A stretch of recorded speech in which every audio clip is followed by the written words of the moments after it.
Good morning, friends. Nice to see you people dressed in formal shirts. After taking a bath, you people have come. It's something unusual for majority of you. Used to see you people in t-shirts and other things, and from there you people have grown to formal shirts. I hope you people have noticed the difference. So we're gonna kickstart with the CA final SFM. And just few days ago, our beloved institute came up with a wonderful announcement of a new course structure. So let us have some basic introduction to what the subject is, what we are going to cover, how are we going to tackle this new syllabus and old syllabus thing. All of you have registered for old syllabus because new syllabus hasn't started so far. Most probably institute will give you an option to switch over from old syllabus to new syllabus. That's absolutely okay and fine. And if that option is given, I hope you will choose that option, because the happiness of law not to be studied and costing not to be studied, it's much more than anything else. You might have to slightly change in terms of this SFM subject. There might be slight changes. I covered variety of things. Let us understand first the overview of the syllabus that is there as at present. What is covered by the institute at present? बहुत सारी चीजें. Stock market में जैसे large cap, mid cap और small cap होता है, वैसे ही आपके सिलेबस में अब ये मैंने क्लासिफाई किया है. इंस्टीट्यूट ने ऐसा नहीं बोला है कि मेरे हिसाब से सिलेबस का क्लासिफिकेशन है. 3 कैटेगरीज में क्लासिफाई किया है based on the time required to teach, time required to study, and marks that are allotted to the respective chapter. तो अगर मैं लार्ज कैप की बात करूं तो 4 ही चैप्टर है, बिग 4 से ही, बट बहुत अच्छे वाले बिग 4 से ही. Valuation first thing. So in valuation we are going to talk about bond valuation, we are going to talk about equity valuation, we're going to talk about business, overall business valuation. We're going to talk about a valuation of short-term instruments like money market. तो अलग अलग चीजों का valuation हम cover करने वाले हैं. So that is first area of your large cap. Then you have a portfolio management. तो यहाँ पर बहुत सारा mathematics आएगा, like how do you reduce your risk with a diversification. Portfolio मतलब basically you invest in a basket of securities.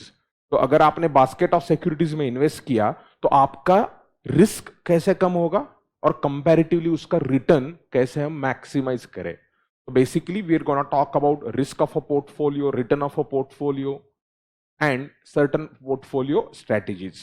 यहां पर आपका मैथ्स बहुत अच्छा स्ट्रांग होना चाहिए समझने के लिए. तो अगर मैथ्स स्ट्रांग नहीं है तो भी एक्सेल स्ट्रांग होना चाहिए, so that even if you can't understand a mathematical formula, by doing a working in Excel you can understand. Then you have a chapter on derivatives. So futures options आपको पसंद है या नहीं है, आपके stipend के बेसिस पे आप ये ट्रेड कर सकते हो या नहीं, वो रिलेवेंट नहीं है, आपको सीखना पड़ेगा. बहुत सारे लोगों के स्टाइपेंड के बेसिस पे आप डेरिवेटिव्स में ट्रेडिंग नहीं कर सकते हो, बट तभी भी कुछ कमीने होते हैं जो लिवरेज लेके ट्रेड करने की कोशिश करते हैं, और आज जैसे मार्केट गिरेगा और आज के जैसे दिन जो होते हैं तब उनका पूरा का पूरा 3 साल का स्टाइपेंड एक दिन में ही चला जाता है. सो आज जो निफ्टी की लगने वाली वो अलग ही तरीके से लगने वाली. आपने कोई भी पोजीशन लिया होगा, आज कुछ नहीं बचने वाला. So derivatives, call options, put options, futures, swaps, तो कुछ नई चीजें हैं, बहुत सारी चीजें हम सीखेंगे. तो इस चैप्टर में इक्विटी डेरिवेटिव्स है और कमोडिटी डेरिवेटिव्स है. तो so far you people have heard or traded might only in equity derivatives, but there is a good segment of commodity derivatives also which we have to understand. Interest rate derivatives are covered in another chapter of mid cap. Foreign exchange arithmetic, capital budgeting when you are starting a project in a foreign country, working capital management when you have a entity spread across the world. ऐसा जरूरी नहीं कि आपके पूरे के पूरे operations एक ही currency में होंगे. तो आपका बिजनेस स्प्रेड अक्रॉस हो सकता है. तो उस केस में वर्किंग कैपिटल मैनेजमेंट कैसे करने का? मेरा सेल्स जो है वो आईएनआर में हो रहा है लेकिन मेरे परचेसेस यूएसडी में है. Just a second. YouTube public, I think there is some disconnection. Reconnection successful. Okay.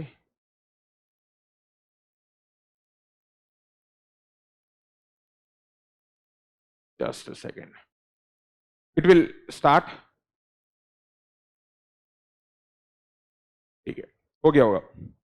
Just type in chat box. Audio is clear. Okay. Video आ रहा है क्या? हाय, ये कितना है बोलो. ठीक. सो ये लार्ज कैप कैटेगरी में 4 चैप्टर्स है. 1 on valuation, 1 on portfolio management, derivatives and forex. Marks में भी इनका वेटेज ज्यादा है. जो टाइम लगेगा वो भी ज्यादा है और जो दिमाग लगेगा वो सबसे ज्यादा है अगर आपको सही तरीके से पढ़ना है तो. मिड कैप्स में mutual fund. So obviously in the past institute used to just ask a plain question, write a short note on the meaning of mutual fund, what are the different types of schemes of mutual funds, but sudhar gaye hai.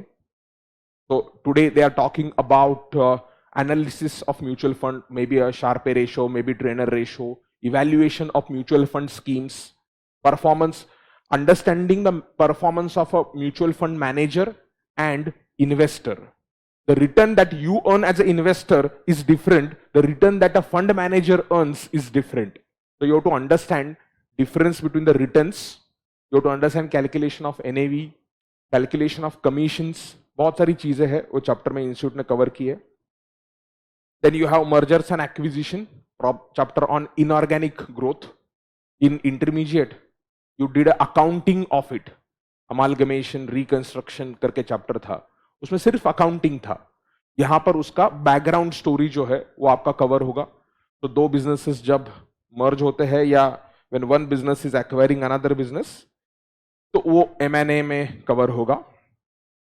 Then you have a chapter on risk management which is primarily only one risk is covered there, or calculation only one aspect is covered, value at risk. You have a portfolio of stock or bonds or mixture of stock, bond, real estate, or you have a loans, you are a bank, you are given a loans to a customer, so it's a portfolio of loans, automobile loans, business loans, mortgage loans, like that. तो आपके पास जब ये portfolio of assets होता है, this portfolio is subject to risks, external environment risk. External environment constant नहीं रहता है, उसमें fluctuations होते रहते हैं और जिसकी वजह से आपकी पोर्टफोलियो की वैल्यू अफेक्ट होती रहती है. It can be economic environment, it can be political environment, कुछ भी है, चेंजेस होते रहते हैं.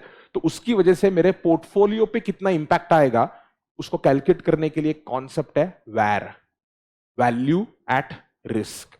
तो वैर का कैलकुलेशंस और बाकी के short notes risk management chapter में है. इंटरेस्ट रेट डेरिवेटिव्स बहुत अच्छा कॉन्सेप्ट चैप्टर है. You take a fixed rate loan in a foreign currency and you convert to floating rate loan in INR, or vice versa. You take fixed floating rate loan in foreign currency and convert to what? Fixed rate loan. Interest rate swaps वगैरह आपने कुछ सुना होगा. जो बहुत सारे loans पहले LIBOR से लिंक थे, लंदन इंटरबैंक ऑफर्ड रेट, वो भी अबॉलिश हो चुका है 2020 के अंदर, अगर आपको मालूम है. हर एक कंट्री ने अभी अपना अपना रेट फाइंड आउट किया है. US has gone for something called as SOFR. Different countries have gone for different rates.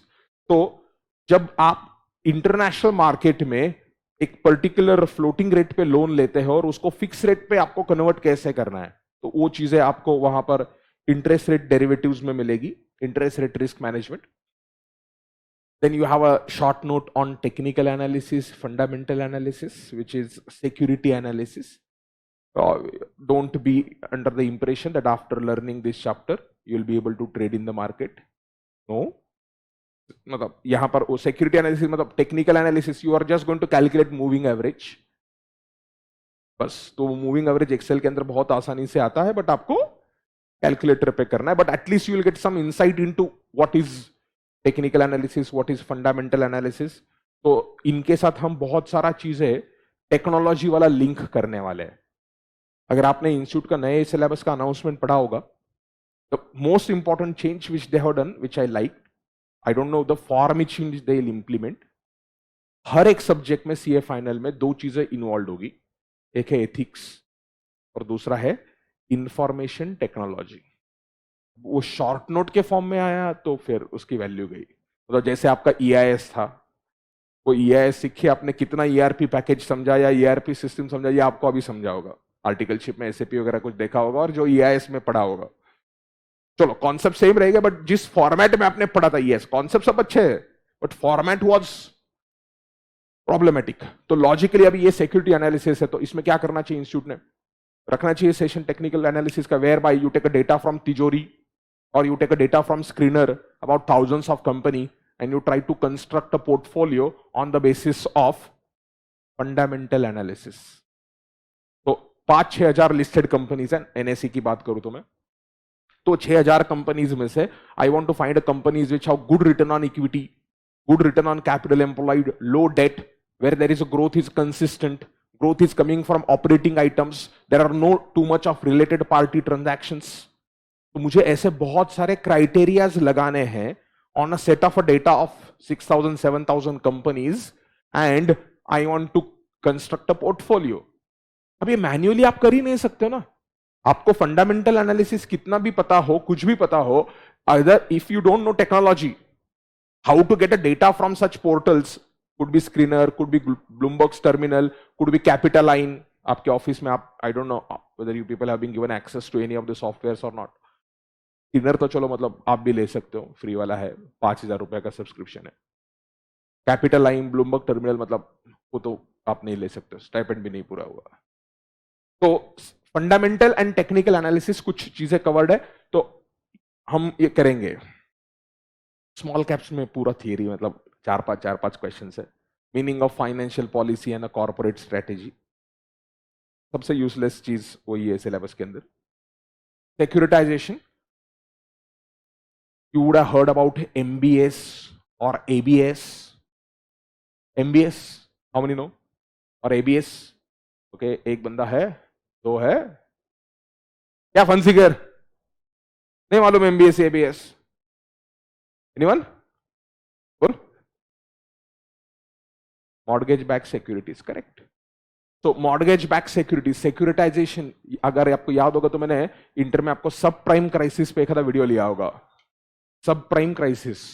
तो अब मैं बैंक हूं, मैंने बहुत सारे लोगों को होम लोन्स देके रखे हैं, हर एक का क्रेडिट रेटिंग अलग अलग है, तो वो होम लोन्स को पूल करके मैंने कुछ सिक्योरिटीज क्रिएट की है और वो सिक्योरिटीज इन्वेस्टर्स को मैंने सेल की है, उसको बोलते हैं mortgage backed securities. Sources of finance करके एक चैप्टर था, उसमें डेट सिक्योरिटाइजेशन करके एक शॉर्ट नोट आता था। Origination function, pooling function and securitization function, ऐसे 3 फंक्शंस आपने याद किए होंगे। तो वो सिक्योरिटाइजेशन है, अच्छा कॉन्सेप्ट है।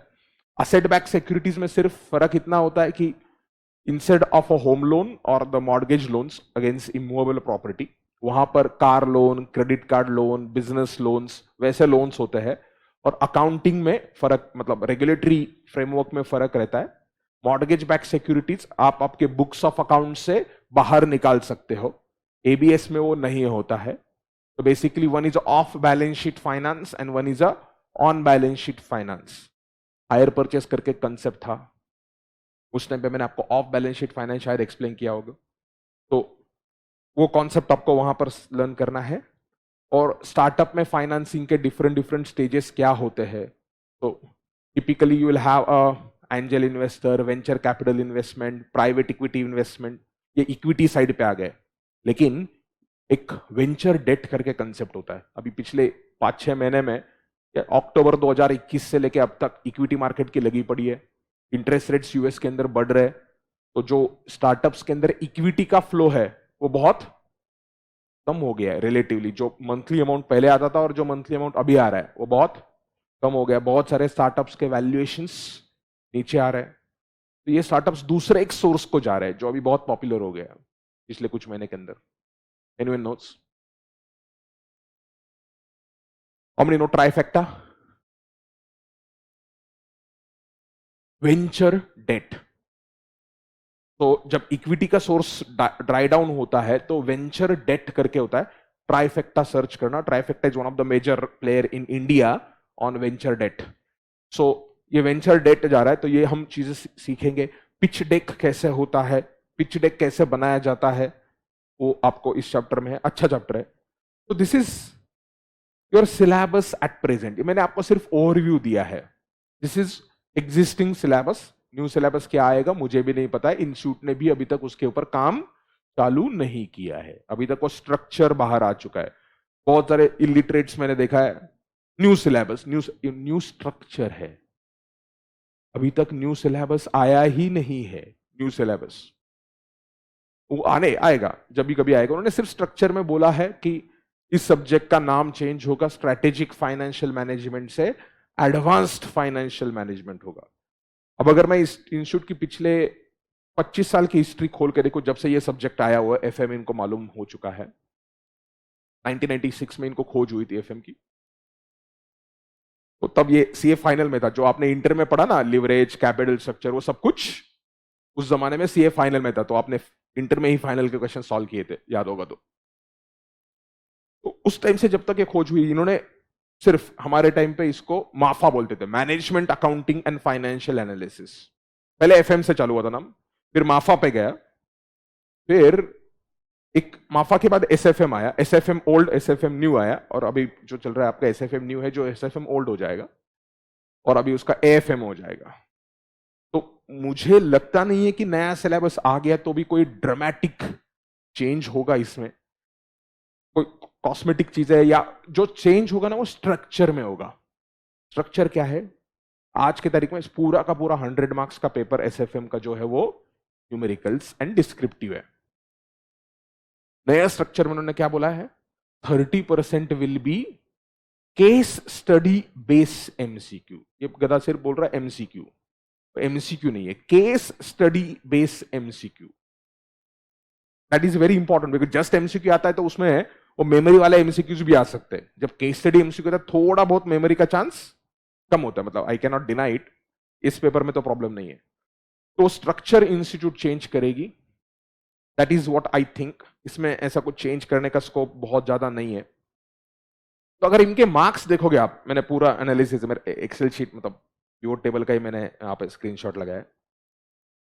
तो if you look at the marks weightage since May 2018 till now, large caps have got average 67 marks. 4 chapter decide करेंगे आपके नाम के पीछे कुछ सफिक्स लगेगा या नहीं लगेगा, provided other subjects also help. So but relatively नए सिलेबस के अंदर मुझे लगता है पासिंग का चांस ज्यादा है, क्योंकि जो लोड आएगा ना आपको पढ़ाई करने का, वो लोड कम होगा। एंड सबसे इंपॉर्टेंट चीज, बहुत सारे लोगों को लग रहा है हमें पढ़ाई के लिए 6 महीने मिलेंगे आर्टिकलशिप के बाद। 6 नहीं है, 9 महीने मिलेंगे, ज्यादा टाइम मिलेगा। क्योंकि जब आपका आर्टिकलशिप खत्म होगा उसके बाद 6 महीने आपको वेट करना पड़ेगा। 6 महीने में एग्जाम ही नहीं आता है। मेजोरिटी ऑफ यू स्टार्टेड, जो बच्चा मई अटेम्प्ट में पास होता है उसका आर्टिकलशिप अगस्त में चालू होता है। जो नवंबर में पास होता है उसका आर्टिकलशिप रफली मार्च में चालू होता है। तो अगर आप काउंट करोगे 2 साल, जिसने अगस्त में चालू किया उसका आर्टिकलशिप जुलाई में खत्म होगा। कहीं का नहीं, 2 साल के बाद जो जुलाई आएगा वो नए सिलेबस में 2 साल है ना। तो if you switch to the new syllabus, normally option will be given to you people, which I think you people should, मतलब बोलने की जरूरत नहीं है, यू विल एक्सरसाइज। तो 2 साल आपके जब भी खत्म हो गए, अगस्त के जुलाई में खत्म हो गए, जुलाई के बाद 6 महीने आप ऐड करो, क्या होता है? जनवरी आता है। जनवरी में एग्जाम कहां से लेंगे? एग्जाम तो मई में, तो फरवरी, मार्च, अप्रैल ये आपको बोनस में मिल गए। जिसका आर्टिकलशिप मार्च में, ये कैलकुलेशन किसी ने किया ही नहीं होगा, डम जैसा सोचा हो हमको 6 महीने पढ़ाई करने के मिलेंगे। 6 नहीं है, इंस्टीट्यूट ने इंप्लाइडली आपको ज्यादा टाइम दिया है। 6 मंथ्स वो मैंडेटरी गैप होगा, maybe they will put up some clause कि आपका जिस दिन आर्टिकलशिप होगा वहां से आगे 6 महीने आपको वेट करना पड़ेगा और उसके बाद आप एग्जाम फॉर्म भर सकते हो। तो इसका मतलब आपको लगभग 9 महीने मिलेंगे। That is what my interpretation is as of now. ऐसा नहीं कि जिसका एग्जाम खत्म हो गया उस दिन चला आ जा, आज पेपर लिख, 6 महीने खत्म हो गए ना। तो आपको 9 महीने मिलेंगे, तो नए सिलेबस में आपको पढ़ने को ज्यादा टाइम मिलेगा, तो पासिंग का चांस कंपैरेटिवली थोड़ा सा ज्यादा बनता है, provided you are well equipped. But बहुत सारे बच्चे जो है ना, वो 9 महीने में मैं पढ़ाई करूंगा, नहीं होगा। ये इंटरमीडिएट नहीं है। इंटरमीडिएट का पढ़ाई 9 महीने में हुआ था, क्योंकि इंटरमीडिएट में वॉल्यूम उतना नहीं था, सिलेबस का डेप्थ भी नहीं था, उतना नहीं था जितना इसके कंपैरिजन में। बच्चा हंस रहा है, जैसे मालूम है तुम इंटरमीडिएट पास हो गए। इंटरमीडिएट में वॉल्यूम उतना नहीं था, हमने बहुत सारी चीजें की थी बट सिलेबस के लिए उतना एक्सपेक्टेड नहीं था। यहाँ पे डेप्थ बहुत ज्यादा है। लाइक एसएफए में 1000 पेजेस के नोट्स है, नोट्स 1000 पेजेस के, उसमें सॉल्यूशंस नहीं है। 100 मार्क के लिए आपको इतना लड़ना पड़ेगा। मैं डीटीआईडीटी तो बात ही नहीं कर रहा हूं। तो यहां पे डेप्थ ज्यादा है। तो आप अगर अज्यूम कर रहे हैं कि वो 2 साल का आर्टिकलशिप खत्म होने के बाद मैं पढ़ना चालू करूंगा, आप गलत फहमी में हो। You should finish at least few subjects properly during articleship. तो ये चैप्टर्स आपको बहुत सारा हेल्प करेंगे। 68 marks is these chapters. Forex average 23 marks, valuation around 19 marks, derivatives 13-14 marks, portfolio management 11 to 12 marks. कुछ एग्जाम्स में ज्यादा आया है, कुछ एग्जाम्स में कम आया। वो एक्सेल शीट भी मैं आपको बाद में शेयर करूंगा, exam by exam, question by question है मेरे पास। Mid caps are around for 41 marks. So M&A उसमें टॉप में है। एमएनए म्यूचुअल फंड्स 10-12 मार्क के है। इंटरेस्ट रेट रिस्क मैनेजमेंट से ये मिड कैप मैंने इसको लिखा क्योंकि इसको पढ़ने के लिए उतना टाइम नहीं लगता है। अगर आप मार्क्स में देखोगे, M&A and portfolio are more और लेस सेम, बट जो टाइम पोर्टफोलियो को लगता है ना, it will be 2x of M&A minimum. और अगर आपका मैथ्स वीक है तो 4x कर लो, to make it portfolio to be 4x of mergers and acquisition. तो इसलिए वो उसको मिड कैप कैटेगरी में डाल दिया है। Mutual fund, risk management, security analysis and risk management. तो अब इसमें से ये जो security analysis, startup finance, securitization, financial policy, इनमें थियरी क्वेश्चंस ज्यादा आते हैं। तो ये स्मॉल कैप्स में 7-5-2 मार्क के लिए जो आते हैं। सो दिस इज योर रफली वेटेज ऑफ मार्क्स। आप बोलेंगे सर नीचे तो टोटल 124 हो रहा है। हाँ, ऑप्शनल एक क्वेश्चन ऑप्शन को रहता है, और एक क्वेश्चन में सॉल्व एनी 4 आउट ऑफ 5 और 3 आउट ऑफ 4 रहता है। So that's why you get 120 और 124 मार्क्स रफली। तो ये ओवरऑल स्ट्रक्चर है। नए सिलेबस में जाने के बाद मुझे लगता नहीं है कि ड्रामेटिक कुछ चेंज होगा। अब आपको क्या मॉड्यूल्स मिलने वाले हैं, मतलब हमारे तरफ से आईसीए के मॉड्यूल्स आपको मिले कि नहीं मिले मालूम नहीं मुझे। आईसीए के मॉड्यूल्स में यहां पर सिर्फ ब्रीफ में कॉन्सेप्ट रहता है, प्रॉब्लम्स हार्डली कुछ रहते हैं। ICA module you should refer after I have taught to check whether I have taught everything और नॉट। ये आपने चेक करना चाहिए। बट अपने तरफ से आएंगे 6 मॉड्यूल। पहला मॉड्यूल है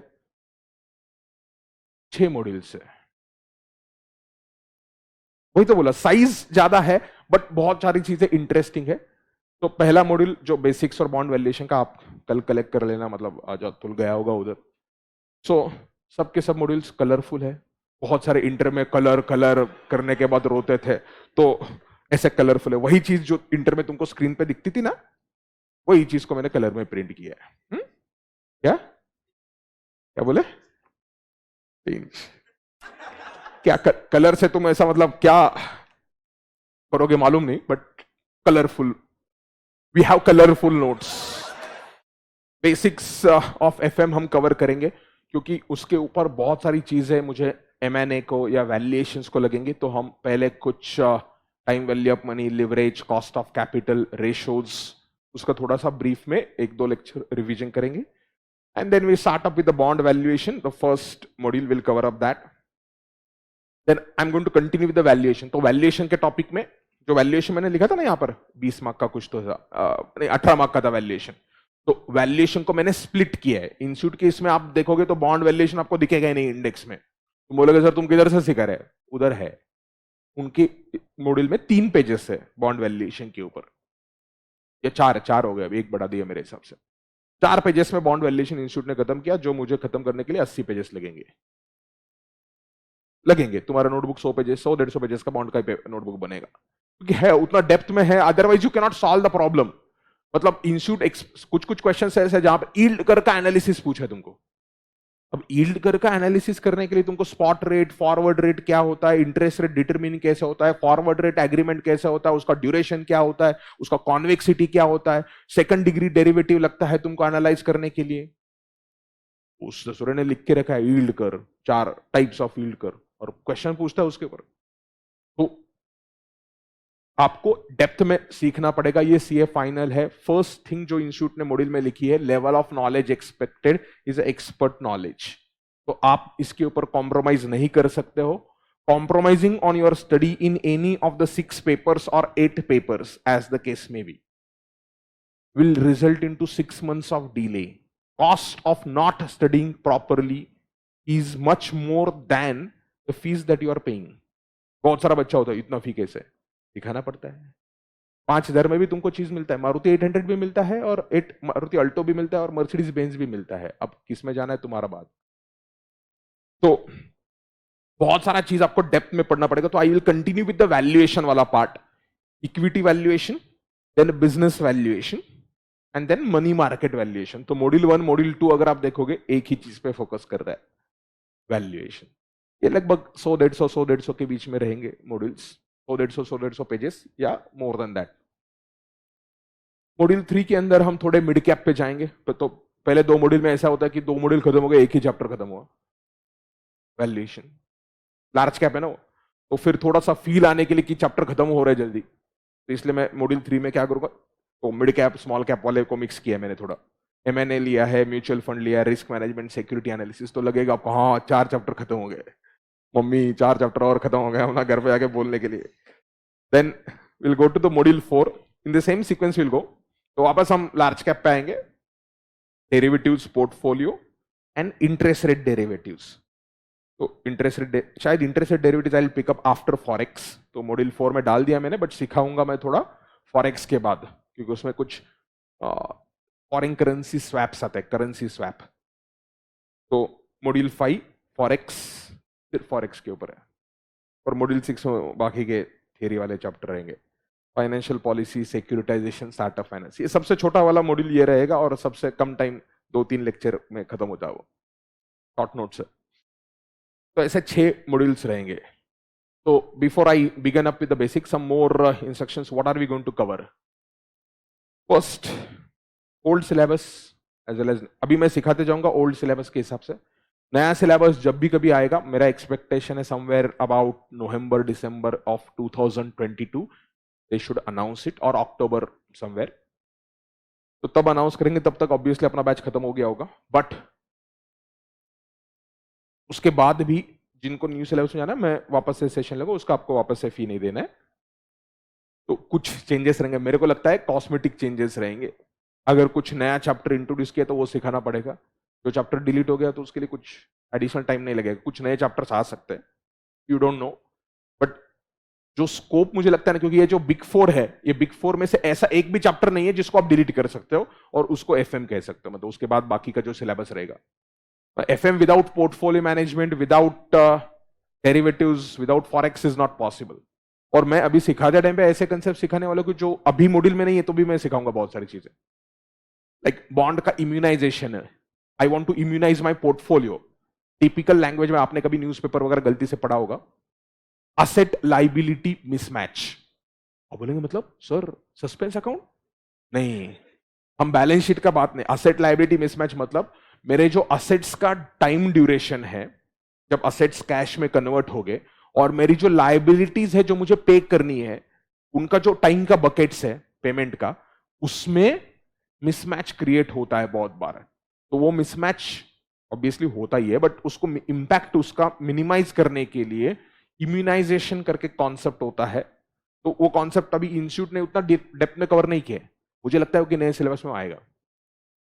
तो हम सिखाते टाइम पे अभी मैं आपको उसी हिसाब से सिखाने वाला हूं कि एडवांस पॉइंट्स जो भी हो सकते हैं, क्योंकि नए सिलेबस में एडवांस्ड बोला है नाम में, तो वो हम दोनों कवर करेंगे।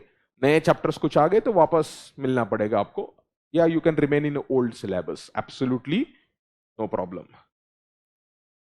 ह्यूज प्रैक्टिकल नॉलेज हम चीजें कवर करेंगे, तो आप प्लीज अपडेट रखना खुद को, क्योंकि जो एमसीक्यूज या केस स्टडी बेस्ड एमसीक्यूज आएंगे ना, वो वैसे ही आएंगे। क्योंकि अगर आप आज के तारीख में जो एक पेपर 6 है, इलेक्टिव पेपर जो है, उसमें देखोगे तो बहुत सारे क्वेश्चंस करंट अफेयर्स पे या करंट लाइक आईएलएफएस के ऊपर 50 मार्क का केस स्टडी पूछा था इंस्टीट्यूट ने 2019 में। जो बच्चे अपडेटेड ही नहीं थे प्रैक्टिकल नॉलेज की तरफ, पूरे डायरेक्ट फेल, क्योंकि उनको आईएलएफएस कुछ मालूम ही नहीं था उसके बारे में। There's a 50 marks case study on ILFS fiasco. So those people who were updated about it or at least heard about it, क्या होता है, मेंटल इफेक्ट होता है उसका एक, और यार ये तो मेरे को कुछ मालूम ही नहीं, मैंने पढ़ा ही नहीं है। और वैसा एक पेपर आपके सिलेबस में है, नए सिलेबस में भी जाओगे ना, एक पेपर है मल्टी डिसिप्लिनरी केस स्टडीज, वो पेपर रहने वाला है। उसमें सिर्फ अभी क्या है, इलेक्टिव्स में चॉइस था, उसमें चॉइस नहीं रहेगा। वो चॉइस है, वो इस मतलब वो कुछ तो उन्होंने सेल्फ पेस्ड लर्निंग मॉड्यूल्स में चॉइस दिया है, कॉन्स्टिट्यूशन, साइकोलॉजी। तुम्हारा साइकोलॉजी अगर अफेक्ट हो गया होगा तो साइकोलॉजी ले लो, जो चॉइस लेना तुमको ले लो, अच्छा है। तो मोदी जी को थोड़ा थोड़ा मतलब प्रेज करने के लिए न्यू एजुकेशन पॉलिसी का पार्ट है, न्यू एजुकेशन पॉलिसी में वो कवर किए, तो इसलिए उन्होंने साइकोलॉजी डाल दिया, अच्छी बात है। तुम वो चूज करना, वो तुम्हारा सेल्फ पेस्ड लर्निंग मॉड्यूल रहेगा। मेरे हिसाब से इनिशियली जो बच्चे न्यू सिलेबस में कन्वर्ट करेंगे ना, जिनका 1 साल 1.5 साल का आर्टिकलशिप हो गया और वो कन्वर्ट करेंगे, उनका आर्टिकलशिप खत्म होने तक वो मॉड्यूल ही नहीं आएगा। फिर फाइनली बाद में इंस्टीट्यूट बोलेगा you can appear for the exam without this self paced module as a transitional provision only for this batch. वो क्योंकि उनका मॉड्यूल बना ही नहीं होगा, अभी तक कुछ काम ही नहीं किया है, जितना इंस्टीट्यूट का अंदर का मेरा नॉलेज है, कुछ भी काम नहीं किया अभी तक, क्योंकि ये स्कीम अप्रूव होगा नहीं होगा भगवान जाने। पिछली बार ये जो अभी का एग्जिस्टिंग सिलेबस है, इसको अप्रूव होने को 4 साल लगे थे। You never know, you cannot stop your preparation. इस बार थोड़ा जल्दी होगा क्योंकि आईआईए ने बजा के रखी है, इंडियन इंस्टीट्यूट ऑफ अकाउंटेंट्स, तो थोड़ा जल्दी सिलेबस चेंज आ जाएगा। तो आप बहुत सारा प्रैक्टिकल नॉलेज रखना, क्योंकि ये एसएफएम जो 100 मार्क का है, मेरे को लगता है इस नॉलेज के ऊपर आपको कम से कम 20 mark multi disciplinary case study का जो पेपर है ना, उसमें लगेंगे।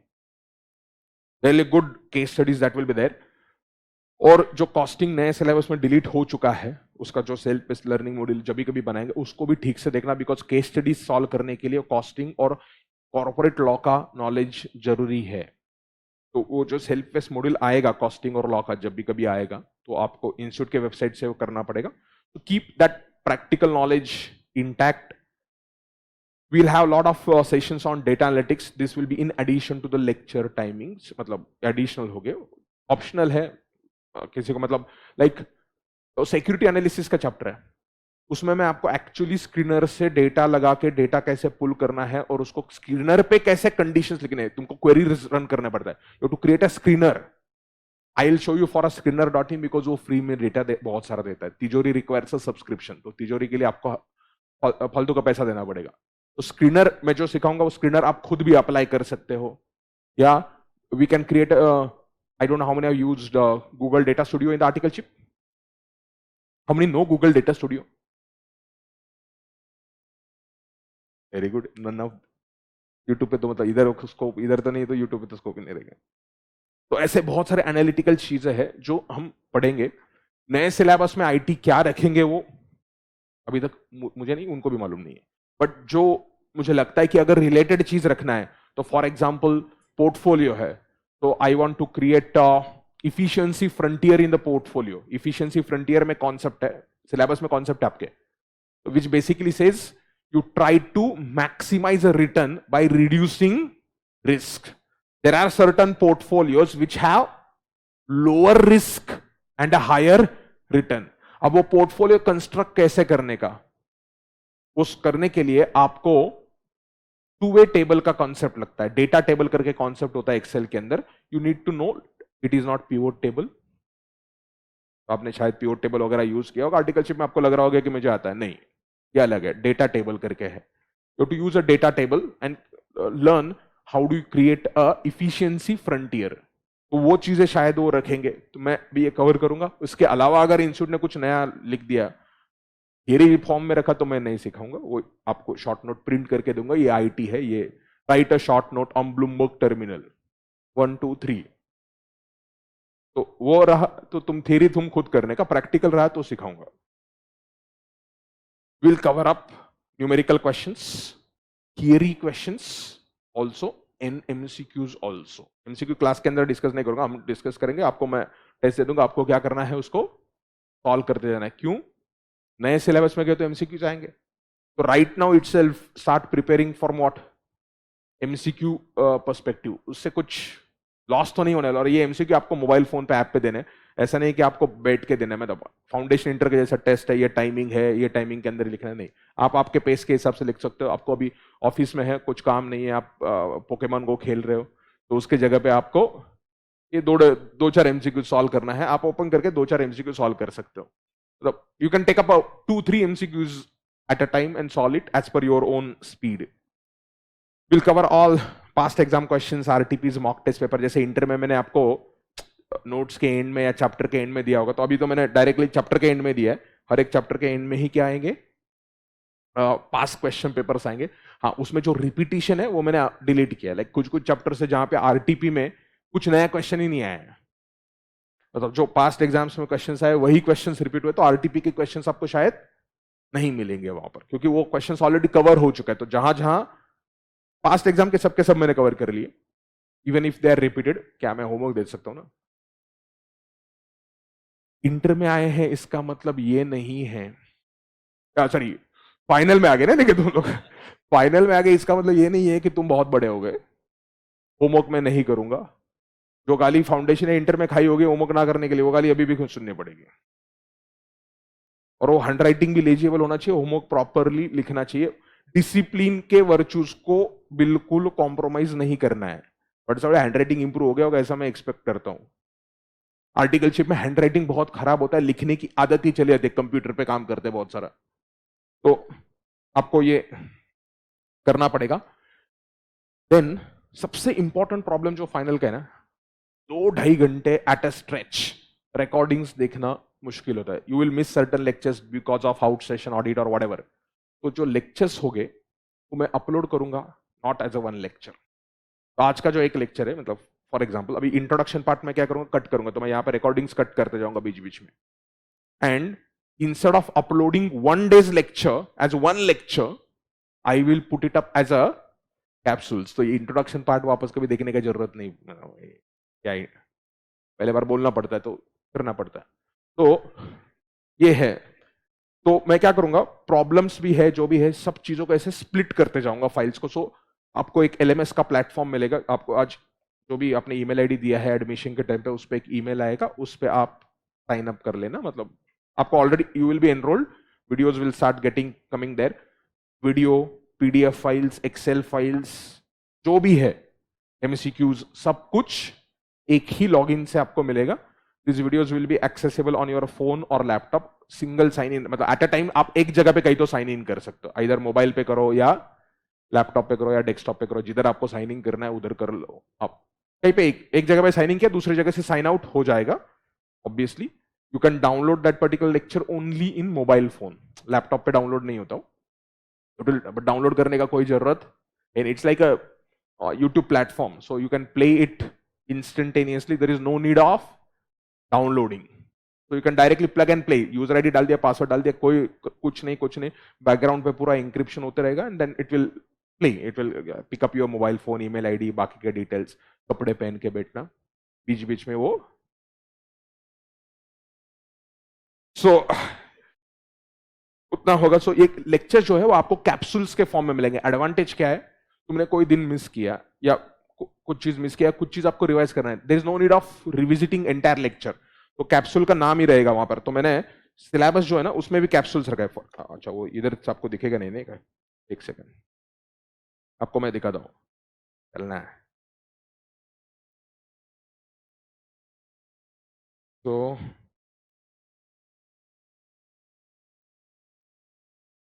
Let me show you.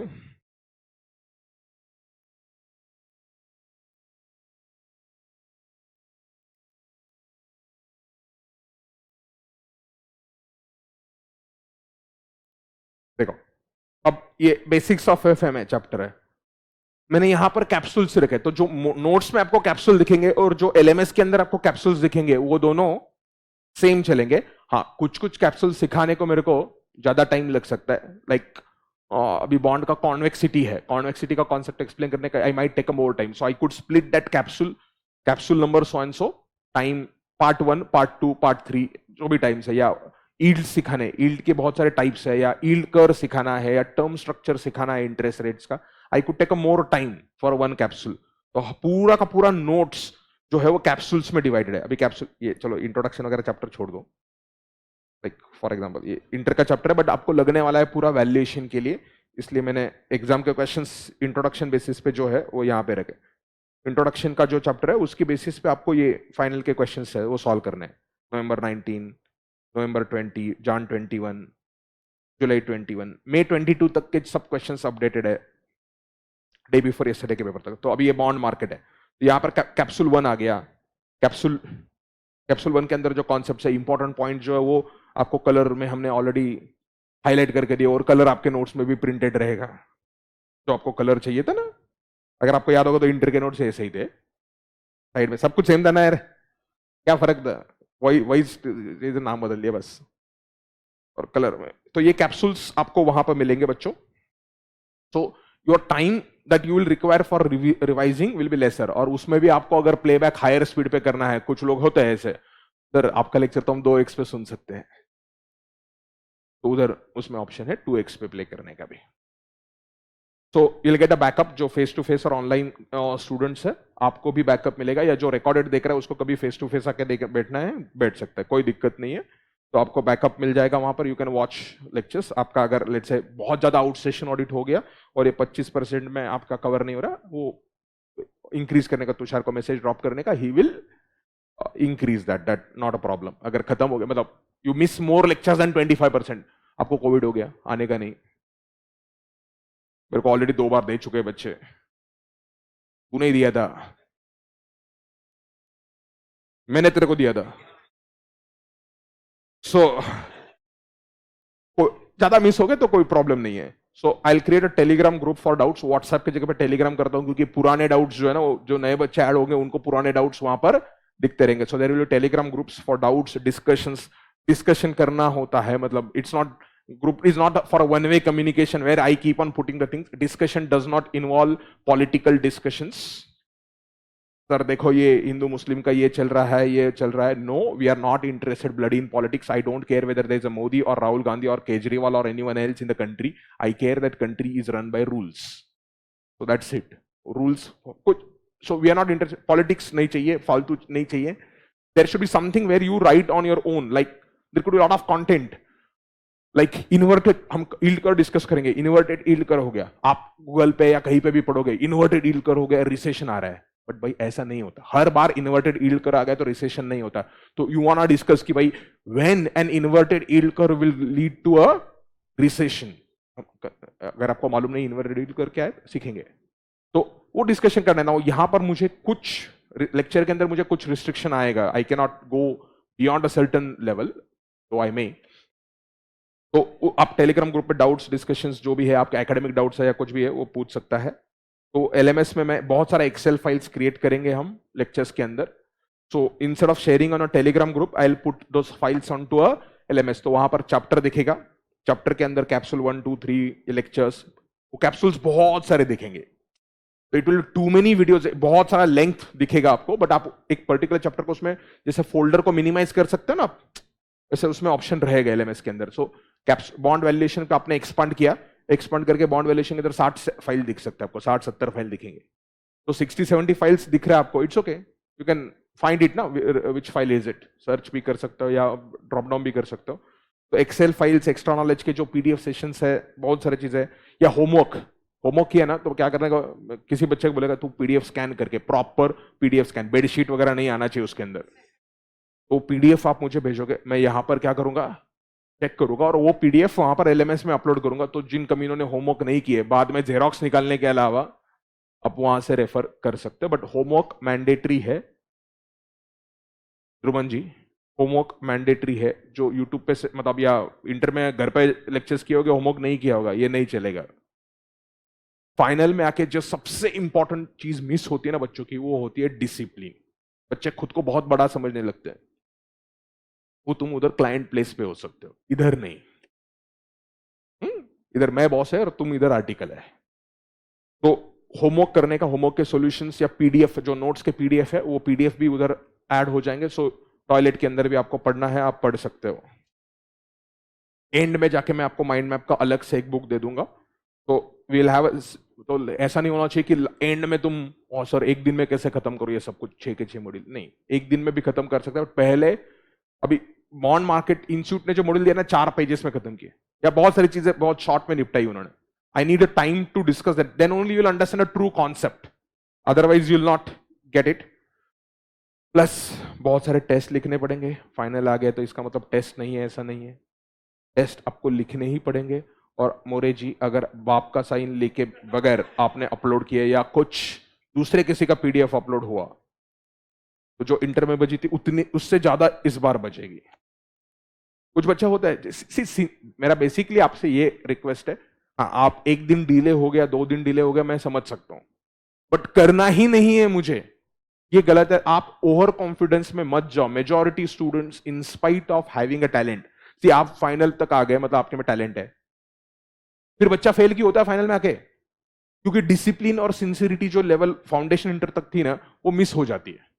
External environment का प्रेशर हो सकता है, ऑफिस में पॉलिटिक्स हो सकता है, ऑफिस के प्रॉब्लम्स हो सकता है, या whatever it could be. I see problems किसके लाइफ में नहीं है यार, हर एक के लाइफ में प्रॉब्लम है। तो वो हो सकता है, बट उसके बावजूद आपको ये करना पड़ेगा। तो आपको टेस्ट लिखने पड़ेंगे, good number of test you have to write. आपको आंसर्स मिलेंगे, आपको क्वेश्चन बाय क्वेश्चन चेकिंग करना पड़ेगा, और वो टेस्ट आपको अपलोड करना पड़ेगा। क्वेश्चन बाय क्वेश्चन मार्क्स भी आपको एंटर करने पड़ेंगे फॉर्म के अंदर। सिर्फ गूगल फॉर्म नहीं रहेगा, वो एलएमएस के अंदर ही वो आ गया। आपको दूसरा गूगल फॉर्म अगर लगेगा ही नहीं। इंटर में हम हर बार गूगल फॉर्म देते थे आपको, ये नहीं, गूगल फॉर्म नहीं। आपको क्या करना पड़ेगा, पीडीएफ, एक सिंगल पीडीएफ अपलोड करना पड़ेगा, और उधर क्वेश्चन बाय क्वेश्चन आपको मार्क्स एंटर करने पड़ेंगे, और कौन से पेज पे क्या लिखा है वो आपको मैं बोलूंगा। प्रोसेस सिंपल है। तो ये टेस्ट्स आपको लिखने पड़ेंगे, दैट्स इट।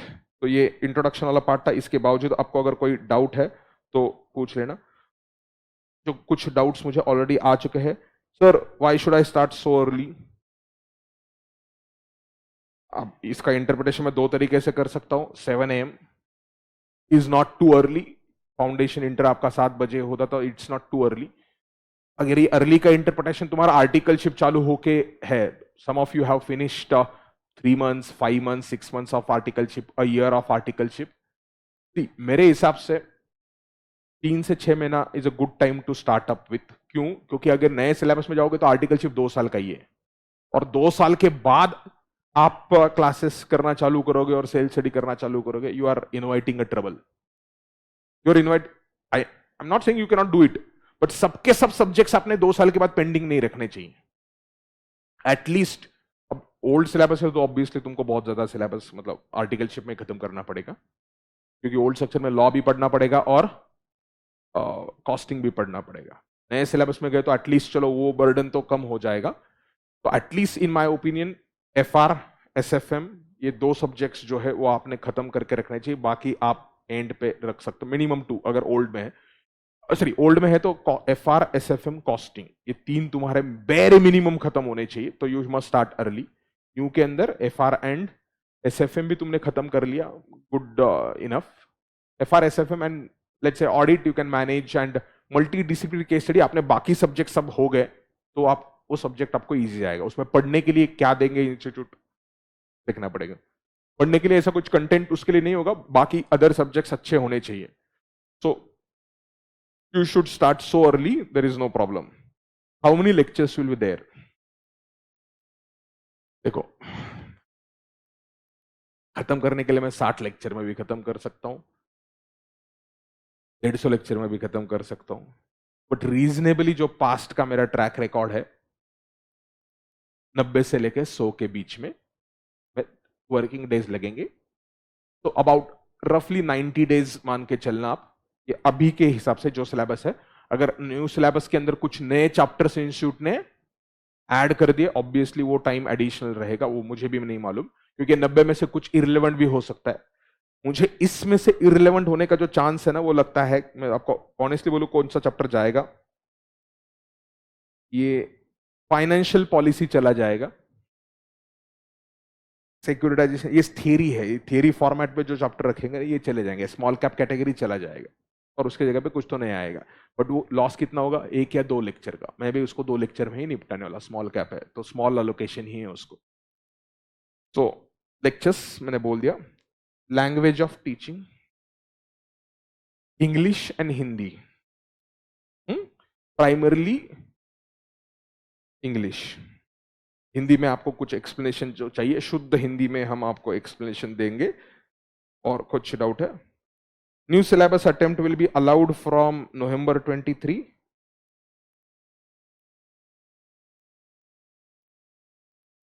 अगर ये अक्टूबर तक आ गया, सितंबर अक्टूबर तक, 30 डेज का जो पीरियड है कमेंट्स का, वो 3 जुलाई को खत्म होने वाला है। 3rd of July somewhere 30 days comment period, legally जो प्रिस्क्राइब पीरियड है वो पीरियड खत्म होगा। उसके बाद इंस्टीट्यूट का जो क्रेट का कमेटी है वो उस कमेंट्स को रिव्यू करेगा, फिर उसका रिपोर्ट एमसीए के पास जाएगा, काउंसिल के पास जाएगा, अप्रूवल्स वगैरह में 2-3 महीना लग सकता है। तो अगस्त सितंबर अक्टूबर, समवेयर सितंबर अक्टूबर के अंदर ये हो सकता है। तो अगर सितंबर अक्टूबर के अंदर ये फाइनलाइज हो गया तो November 23 से ही लगेगा, क्योंकि May 23 का जो सिलेबस है उस टाइम तक बोर्ड ऑफ स्टडीज को मॉड्यूल बनाने के लिए टाइम लगेगा ना, क्योंकि कुछ चीजों के तो मल्टी डिसिप्लिनरी स्टडी का मॉड्यूल बनाना पड़ेगा, वो सेल्फ पेस्ड लर्निंग वाले मॉड्यूल बनाने पड़ेंगे, या बच्चों को कुछ May 23 में अगर इंट्रोड्यूस किया तो they will have to give a exemption to the students कि सेल्फ पेस्ड कॉस्टिंग और लॉ नहीं किया तो भी चलेगा, लेकिन वो नहीं किया तो मल्टी डिसिप्लिनरी केस स्टडी लिखेगा कैसे बच्चे? तो मुझे मोस्ट प्रोबेबली November 23 से ही नया सिलेबस आएगा। और किसी को कोई डाउट है पूछ लो। तो वापस से इंट्रोडक्शन या बाकी एडमिनिस्ट्रेटिव चीजें पे वापस डाउट नहीं आना चाहिए। तुमको आज ईमेल आएगा, ईमेल में टेलीग्राम ग्रुप का लिंक रहेगा, वो टेलीग्राम ग्रुप जिन्होंने एडमिशन लिया उनके लिए है। टेलीग्राम ग्रुप आएगा, ये आएगा, sir will the recorded lectures be valid for 2.5 years। तुम जब तक खत्म नहीं करते तब तक, या सीए नहीं बनते तब तक वैलिड रहेंगे, ये वैलिडिटी काम का कंसेप्ट नहीं। रिकॉर्डेड लेक्चर्स तुम नहीं होगा ना, तुम जब तक वो लेक्चर्स का व्यूज खत्म नहीं करते तब तक वो तुम्हारे वैलिड रहेंगे, टेंशन मत लेना। तो बट इतना तुम डिले भी मत करना, 2 से 2.5 साल। बट लेक्चर्स विल बी, मतलब तुम अगर अभी है तुम्हारा अटेम्प्ट अगर 2022, 2023, 2024 या आप जब प्लान कर रहे हो आप देख सकते हो, कोई प्रॉब्लम नहीं। प्लस हम रिवीजन सेशंस भी लेंगे, वो 90 लेक्चर में काउंटेड नहीं है, ऑब्वियसली 90 लेक्चर सिखाने के लिए लगते हैं। मैं बोला 60 लेक्चर में खत्म करना है, मैं खत्म करके दे सकता हूं तुमको क्या समझता है यार?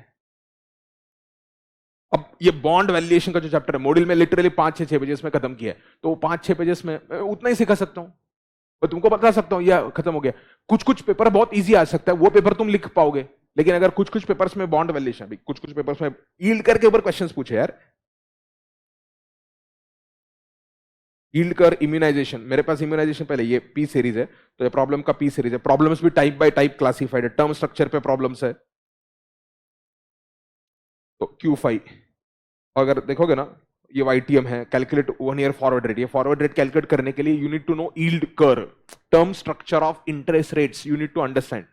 तो कुछ कुछ पूछा है यार एग्जाम का क्वेश्चन है जहां पे ड्यूरेशन, वोलेटिलिटी, कॉन्वेक्सिटी, तो कॉन्वेक्सिटी समझने के लिए you need to understand first of all mathematics में मुझे लेके जाना पड़ेगा, तुमको मिरर का एग्जांपल देना पड़ेगा, कॉनकेव मिरर का कंसेप्ट तुमने सीखा होगा, एक लीनियर रिलेशनशिप रहता है, एक कॉनकेव रिलेशनशिप रहता है, कॉनकेव रिलेशन के लिए सेकंड डिग्री डेरिवेटिव रहता है, price of a bond depends on interest rate changes, so bond is a derivative, bond price is a derivative of interest rate changes, तो मुझे dy by dx सिखाना पड़ेगा। मैं आपको सिर्फ फॉर्मूला बोल सकता हूं, but you can not understand depth से नहीं हो सकता। वो क्या है ना, बच्चा क्या करता है 90 के जगह पे 60 में खत्म करने की कोशिश करता है, और जो 30 लेक्चर उसने बचा है ना उससे कई गुना ज्यादा लेक्चर उसको वापस देखते बैठने पड़ते हैं अटेम्प्ट बाय अटेम्प्ट। तो पहली बार ही आप ऐसा पढ़ाई करो कि मैं आपको लिटरली अश्योर करता हूं, मतलब as far as SFM is concerned, if you focus properly on all the lectures and do it properly, literally getting 70-80 marks is possible, because paper मैं आपको पूरे पेपर से, मेरे पास अभी एक्सेल शीट वो लैपटॉप पे, हर एग्जाम का हर एक क्वेश्चन बाय क्वेश्चन मैं आपको एक चार्ट दे दूंगा, सबके सब कवर्ड है। यहाँ पर मैंने क्यू सीरीज है, क्यू आर एम सीरीज आएगा, क्यू इसमें आर एम कुछ रिलेवेंट ही नहीं था इसलिए डाला ही नहीं मैंने। तुम्हारे इंटरमीडिएट के में मैंने क्या किया था, सिर्फ पेपर सीट पुटअप किए थे। अगर नोट्स तुमको याद होगा तो instead of now putting the paper what I done is chapter by chapter ही उसको अलोकेट किया। मैंने तुमको इंटरमीडिएट में शायद इंडेक्स दिया होगा कि ये चैप्टर के ये क्वेश्चंस आए थे, तो इंडेक्स के अलावा मैंने यहाँ पर अलग से कवर किया। तो लेक्चर्स अवेलेबल रहेंगे। और किसी को कोई डाउट इधर before I end the first introduction capsule?